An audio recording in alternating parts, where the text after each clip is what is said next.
Thank you, Doc Lem, sa introduction.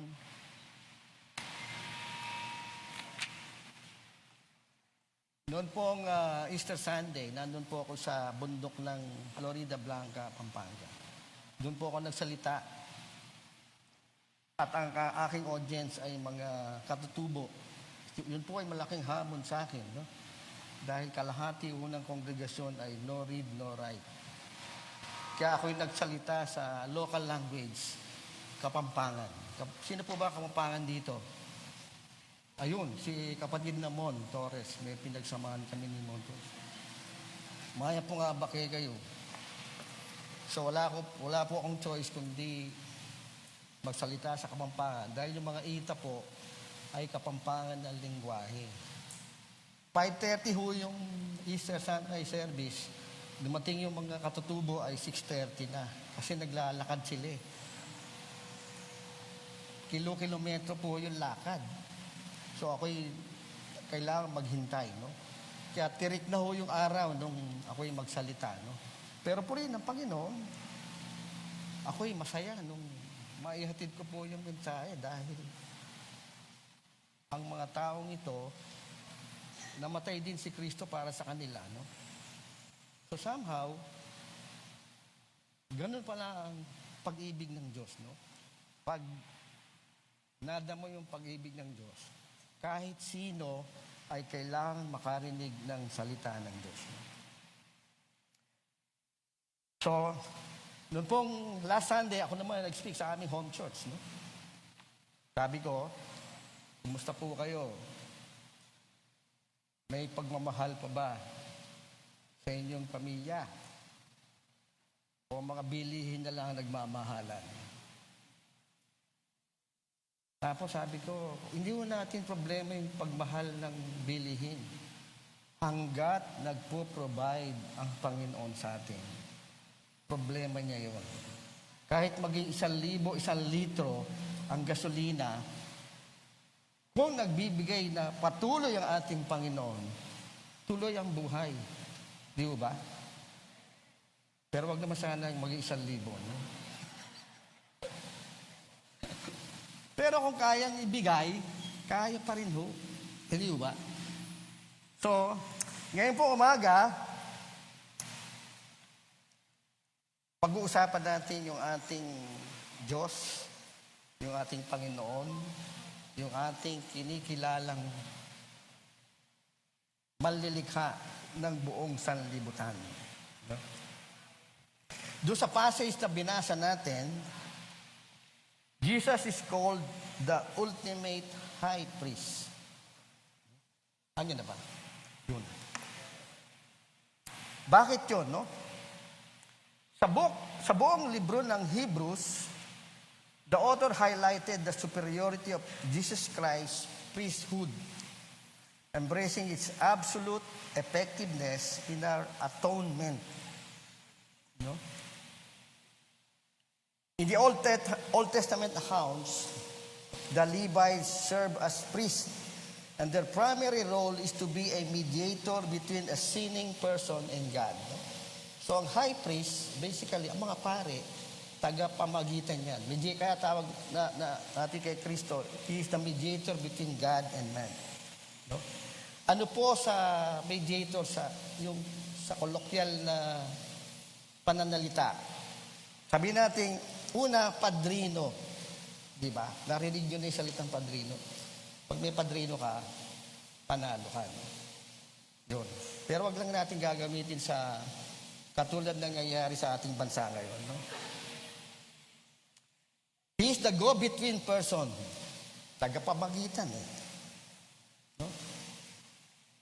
Mediator, when you transact business sa mga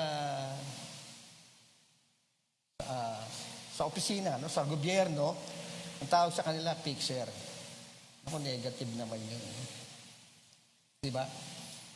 Pero, sa totoo lang, inayos ng Panginoon yung buhay natin. Eh. He fixed our lives when we came to know Him as Lord and Savior. Tama ho ba? Yun. So, when an individual is offering a sacrifice in the temple, especially when he wants to get right with God because he committed a sin or so, he offers a clean animal to atone for his sins. No? This kind of ritual was copied by the Roman Catholic Church, no? Even until now. The Mass during Sunday among Catholic churches is considered a sacrifice. During my childhood, nung bata pa ako, we usually have First Communion. Inabot niyo ba yun? Kung kayo ay Katoliko, pag yung First Communion, big event yun sa mga Catholic families. Pinaghahandaan ho yun. No? At ang paghahanda doon, mangungumpisal ka sa pare. Pagdating ng umaga, hindi ka muna kakain. Lilinisin mo yung dila mo, no? Kasi tatanggap ka ng ostye. Di ba? Kailangan malinis ka. No? Ganon po ang kalakaran nun. No? Yung priest will give you penance. Pag ikaw nakumpisal, bibigyan ka ng penance. No? Ano ba yung penance? Yung penance, basically, parang parusa yun. No? Pag sinabi mo yung kasalanan mo, sasabihin niya yung penance. O magdasal ka ng 15 Ama namin, Aba Ginoong Maria, etc. etc. No? So gagawin mo naman yun. No? Pag nagawa mo yun, feeling mo napatawad ka na. Ganun ang kalakaran nun. No? So, the priest will give you penance according to what you confess. Paulit-ulit ang confession, then you take the communion.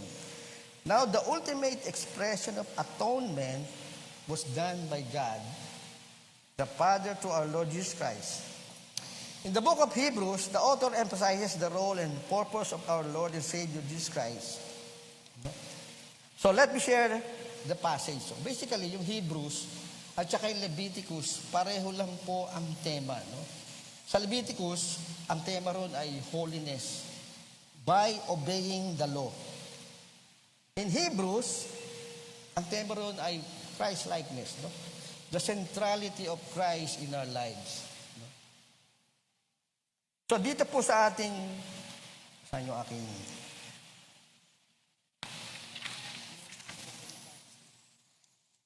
tataas ko, yan. Mas malinaw ba? So sa ating binasang, sa ating passage na pag-aaralan ngayon, na pagkukunan natin ng mensahe, pero po akong 3 puntos na nais sabihin sa inyo. Una, Christ is the ultimate high priest who offers a perfect once for all sacrifice for our sins. No? The death of Christ on the cross is an everlasting expression of atonement between a sinful man and a holy God. Ito ang tanging paraan sa katubusan ng makasalanang tao at ng mapagmahal at banal na Diyos.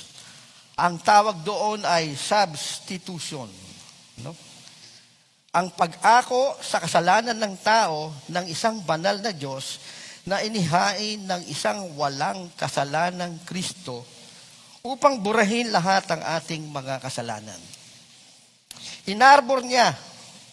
Yung salitang inarbor, it's a term ng mga baby boomers yun noon eh. Ewan ko kung alam pa ng mga Gen Z ngayon yun o millennials. No? Pero pari ko alam niyo yun. No? Inarbor niya ang ating mga kasalanan. Parang ganito yun eh. Kung meron tayong common friend, kami ni Pastor Lem, may common friend, sumablay siya, ako mamamagitan. Doc, arbor ko na yan. Sa akin ka na lang bumawi. Ganun po ang kalakaran, di ba? Para mapatawad na siya, maayos na yung gulo. No?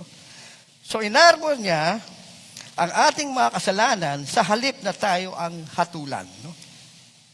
Inako ni Kristo ang kahatulan na para sa atin, imbes tayo ang ipako sa krus. Si Kristo ang umako at siya ang pinako sa krus at ang pagpapatawad na ito ay nagpapatuloy na handog sa lahat ng tao at sa lahat ng salin-lahi. Christ's redemption is effectual to all people and in all generation. Ganun ka-epektibo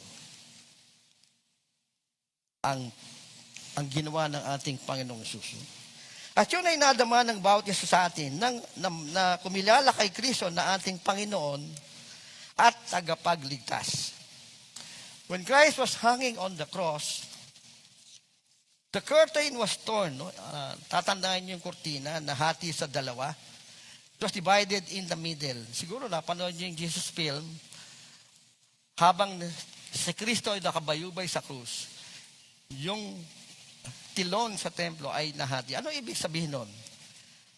Yung pagkahati po ng tilon symbolizes that anyone can enter the Holy of Holies in the temple. Noong hindi pa nahahati yon, ang mga banal lang ang pwedeng pumasok doon. No? Mga Levites, mga priests. Sila yung may karapatan. Pero dahil nahati na yon, nawala na yung barrier, Jews and non-Jews can now enter. No? We can now go straight to God to confess our sin.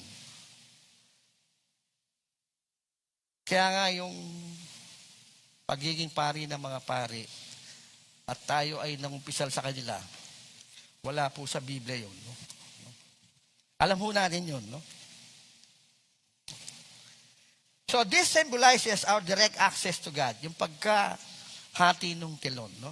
No more discrimination. We now have a direct link to God and Christ is our direct mediator. Christ can now intercede for us anytime, whenever we need Him. Yun ang malaking privilege na ginawa ng Diyos para sa atin. No? Malinaw na malinaw po yun. No? Substitution. Siya ang umako sa lahat ng ating kasalanan. Pangalawa, in the Old Testament practice, priest expires. Kung nawawala ang mga pare, no? Jesus lives forever, making His priesthood and atonement eternal. Panghabang panahon, no? Christ's redemption on the cross is unconditional, no? No ifs, no buts, but absolute sacrifice for the sins of mankind. He even expressed His desire for people to really turn away from their rebellion against God. Nung siya'y nakabayubay pa sa krus, meron siyang sinabi, no? Meron siyang panalangin doon. No? Ang una niyang panalangin, Father, forgive them, for they do not know what they are doing.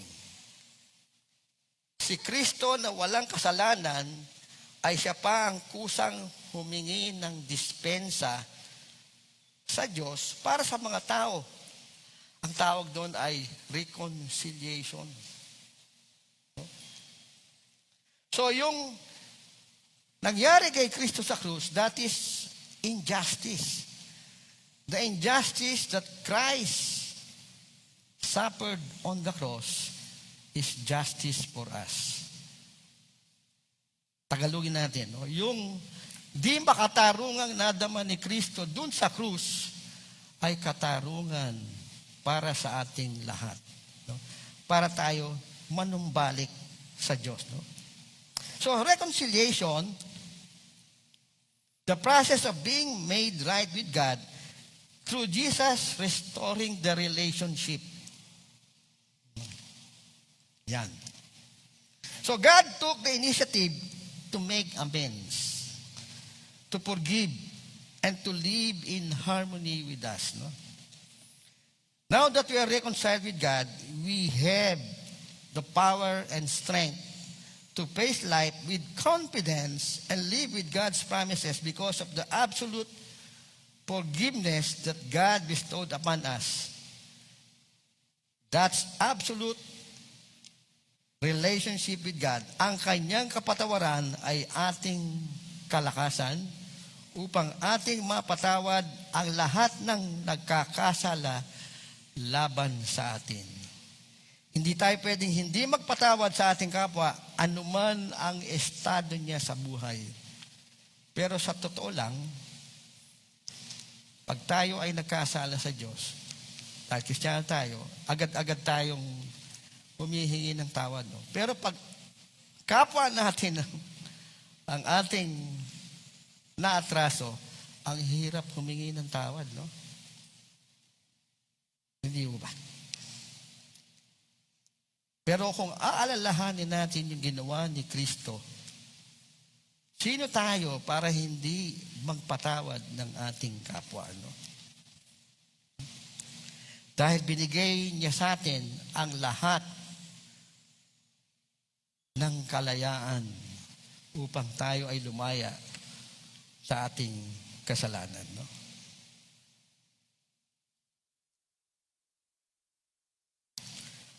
Pangatlo, no? Christ being our advocate, His sacrifice doesn't need repetition, unlike the priest in the Old Testament. No? Christ died once and for all. The effect of Christ's death on the cross continues nang si Kristo ay nakapako pa sa krus. Isa sa kanyang sinambit na palaghoy ay, Ama ko, bakit mo ako pinabayaan?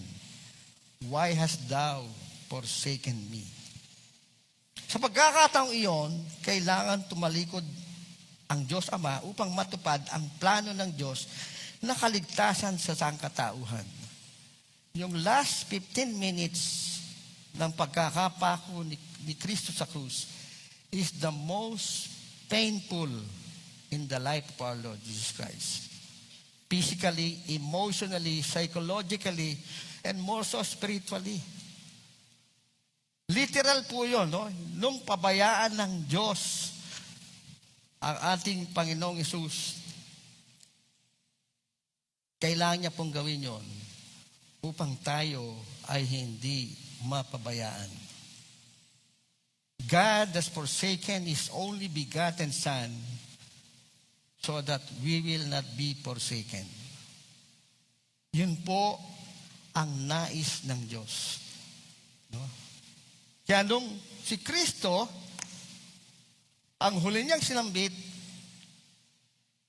into thy hands I commit my spirit. Namatay si Kristo. No?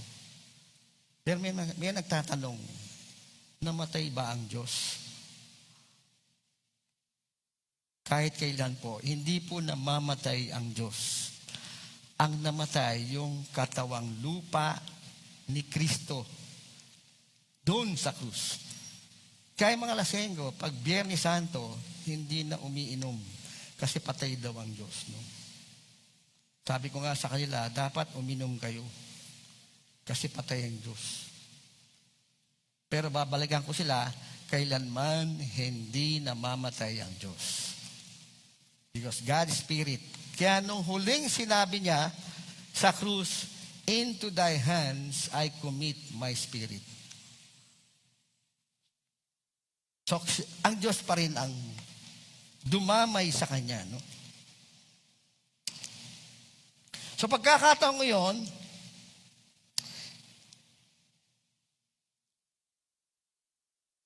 God has to turn His back. No? This is propitiation. Yan ang tawag doon. Propitiation. No? Sa Tagalog, pagtubos o pampakalma ng galit. Kasi panahong iyon, yung lahat ng kasalanan at galit ng Diyos sa tao ay binigay niya kay Kristo. Inako ni Kristo. No?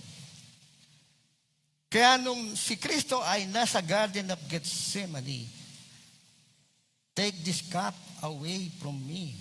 Sabi niya. Ano ba laman ng cup? Ang laman ng cup is suffering and death. Doon siya natakot. Takot na takot si Kristo noon. No? Pero sabi niya, let your will be done. At dahil doon, sumunod ang ating Panginoon upang tayo ay maligtas. So, ang buong galit ng Diyos sa libutan ay inilipat niya kay Kristo upang ang buong sangkatauhan ay maranasan ang dakilang pagtubos, pagpapatawad, at paggawad ng biyaya at walang hanggang pag-ibig ng Diyos. God has to forsake His only begotten Son so that we will not be forsaken. Pinabayaan niya ang kanyang bugtong na anak para hindi tayo mapabayaan. What a true and unconditional sacrifice. No? Mga kapatid, kung isipin nating mabuti yung ginawa ni Kristo sa atin, malinaw na malinaw, no? Wala ho tayong kakayahang iligtas ang ating sarili. Dahil tayo ay makasalanan, marumi, may utang tayo sa Diyos. No? So sa totoo lang, lahat tayo ay kaaway ng Diyos. No? We are enemies with God according to Ephesians 1 and 2. And the wrath of God is upon us. Yet His unconditional love and forgiveness for us is beyond measure. As David said in Psalms, as far as the east is from the west, so far does He remove our transgressions from us. Sukatin natin. Kaya niyo ba sukatin yung east from the west? That's infinite. Sa totoo lang, no? Pero sabi nung verse, sabi nung nagsulat, so far does He remove our transgressions from us. Na magitan ng ating Panginoong Hesus. The word remove in the Old Testament language is lehaseer. No? Ibig sabihin nun, to take away, to erase, which means, ang ibig sabihin nun, God will not take your sin against you. No? Tinanggalan niya yun, remove. Pero hindi niya makakalimutan ang iyong kasalanan. Alam niyo bakit? Because He's omniscient. Alam niyang lahat. Kaya ang kasalanan natin mula tayo pinanganak hanggang sa ngayon, alam niya ang ating kasalanan. Pero magkasalaman tayo, no? Dahil pinatawad niya tayo on the basis of His death on the cross, hindi na niya tayo susumbatin sa ating kasalanan. He will not take that sin against you. No? No? So, hindi lang tayo pinatawad sa ating mga kasalanan, iginawad pa sa atin ang kanyang katwiran. Antindi nun, no? Sinabi sa 2 Corinthians 5:21, He made Him who knew no sin to be sin in our behalf, so that we might become the righteousness of God in Him.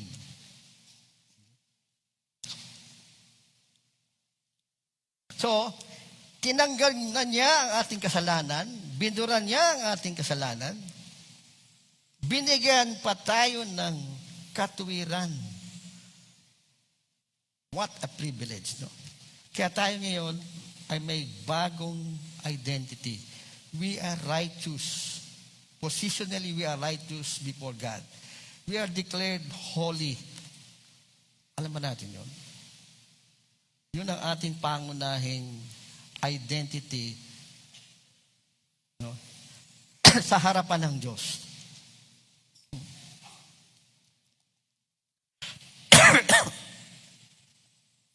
Tandaan po natin yun, no? Yun pong ating righteousness, no, ay galing sa Diyos, no? So, He made Him who knew no sin to be sin in our behalf. Hindi siya naging makasalanan, kundi inako niya lang yung ating kasalanan at pinalitan niya ng katwiran. So, you don't work for righteousness, you live from righteousness. Dahil sa ating identity that we are positionally, we are righteous. No?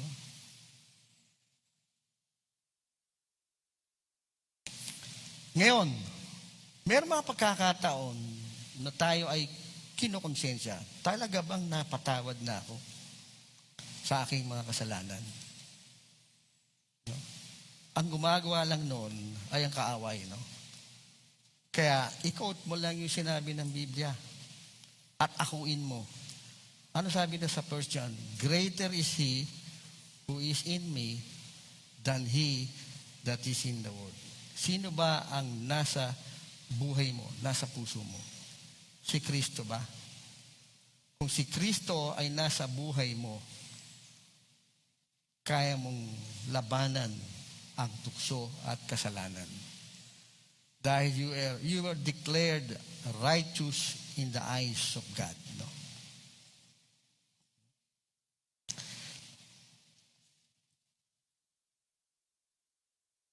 Pangapat, no? Pangapat na ba? Christ, being our high priest and mediator, completed our salvation when we surrender our lives to Him. Basahin ko sa verse 25, no? Ang sabi po rito, therefore, He is able to save completely those who come to God through Him, because He always lives to intercede for them. No? Ulitin natin, no? Therefore, He is able to save completely. Niligtas tayo ng buong buo.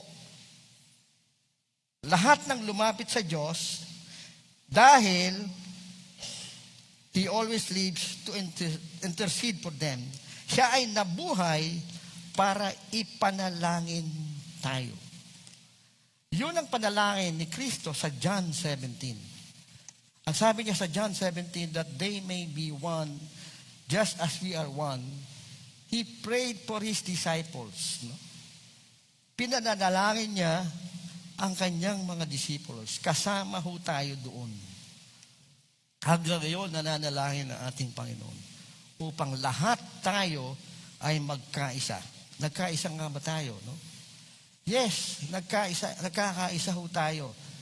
No? Biblically and theologically, we have one God, one Lord, one baptism, one church, salamat po, and one Bible. We are united biblically and theologically. But are we united in practice? Kayo po ang sumagot niyan.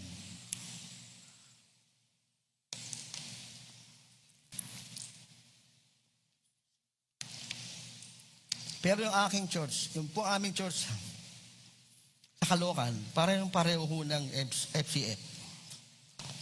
No? Dahil, ang service ho namin doon, alas 9 rin ho. No? Pag sinabi alas 9, pupunta, no? Alas 9 po, mamaya pumunta mga 10, 15. Darating mga tao, mga 9:30 na, no? Parang ganun yata sa FCF, no? Hindi ko kayo kinukonsensya, no? Konsensyahin niyo po yung sarili niyo. Tama ba ako, mga kapatid? Real talk lang po. Hindi ko alam ang mga kadahilan, no? Hindi ko po binabasag ang trip niyo, no? Pero, ang katipan ho natin tuwing linggo ng umaga ay ang ating high priest. The great high priest, si Kristo. No? Upang sa gayon, makita niya kanyang mga anak nagkakaisa, not only theoretically, but in practice. Pero somehow sana, matuto na ho tayo, mga kapatid mo. Gawin po natin yung ating ambag upang ang mundong nanonood sa atin ay makita na tayo ay nagkakaisa kay Kristo. No? Our assurance of salvation and changed life that goes with it is the ultimate result of the resurrection. No? Without the resurrection, Christ's death on the cross becomes null and void, empty and useless. Even our faith is in vain and useless. Now that Christ lives in us, we can now approach God with confidence, with faith, with assurance that God will answer our prayers. We can be sure that all and by faith, God will grant our requests, all our needs, our concerns, our struggles, our victories, and provide encouragement when we are down and low. He will even protect and assures us of our future so long as we are in tune and abiding in Him. Now that we have this full assurance that Christ is our Savior and High Priest, Mediator and Intercessor, what is now the beating of your heart? Ano ang mga pasanin ng inyong mga puso? Ano ang nais mong idulog sa Panginoon? It may be your struggles in life or a small problem that has been bothering you. A sin that keeps coming back. Your dysfunctional relationship in the family. A temptation that is recurring in your mind. A person whom you haven't forgiven yet. A wrong relationship, financial or business problem. It may be your relationship with your spouse or children. Whatever it is in your heart, God knows about it. You just have to surrender it to God to gain victory and peace of mind and heart. I like to borrow, no? Bago ikwento yon, marami pong Kristiyano ngayon, no? Mga talunan, sabihin nating talunan, no?